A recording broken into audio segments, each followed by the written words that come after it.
Hello guys, so this is the hot and cold press system, and like we have changed the design for a good quality sheet in terms of thickness and like other qualities. So this is a hydraulic system. This one is the hot press. It's a 2x2 machine, like 600 mm, and this is the cold press.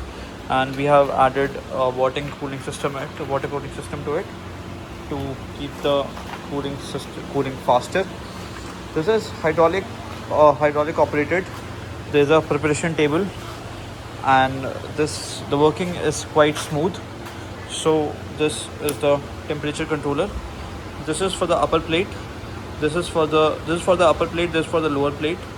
So right now it is set to 174. Current temperature is 24. So to increase or decrease the temperature, what needs to be done is like press the set button.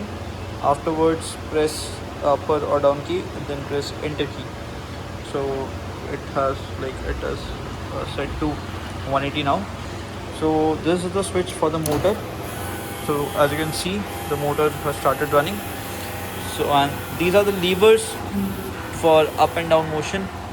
So as you can see, like when I push the lever, so the machine started moving. It has 8 mm